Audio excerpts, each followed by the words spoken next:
Du 31 mars au 2 avril se déroulera la 24e édition du Salon Rempart. Auparavant organisé à Bricbec, c'est pour la seconde fois que cet événement se déroulera au château de Flamanville. Nous accueillons Marie-Joseph Ménégon dans nos studios pour en savoir davantage sur le Salon d'art du Cotentin. Marie-Joseph, bonjour.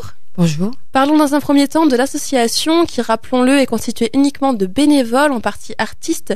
Donc dites-nous pourquoi elle a été créée. Pour l'amour de l'art, pour servir l'art.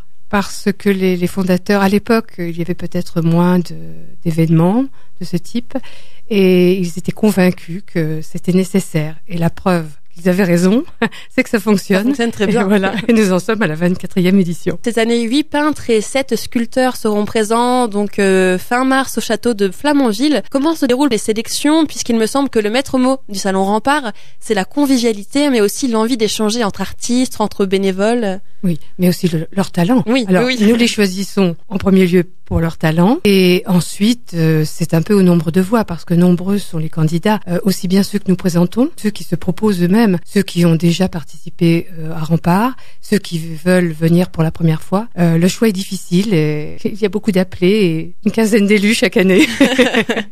Mais rien n'est perdu pour ceux qui ne sont pas là cette année, ils peuvent y être l'année prochaine par exemple. Oui, voilà. Il me semble également que les artistes se rencontrent lors de vos salons et se revoient ensuite et exposent même ensemble. Voilà, oui.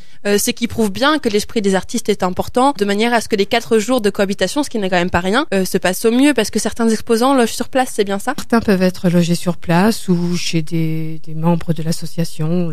Voilà, vous déjeunez ensemble, vous passez les journées ensemble. Les cafés, l'été.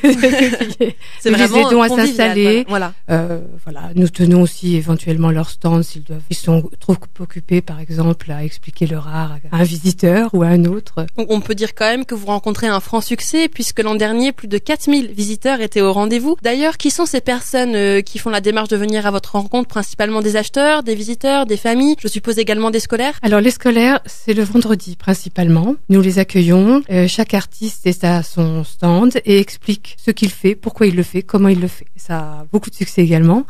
Et tout le reste, pour le reste des jours, c'est tout le monde. Il y a des familles, bien sûr, le week-end. C'est un beau lieu et beaucoup de parents aujourd'hui essayent d'initier leurs enfants à l'art. Donc il y a des familles, des visiteurs qui ne font que se promener, bien sûr aussi, mais beaucoup qui reviennent et qui achètent. Nous avons aussi des gens. C'est pour ça que ça fonctionne. Voilà, c'est pour ça que ça fonctionne.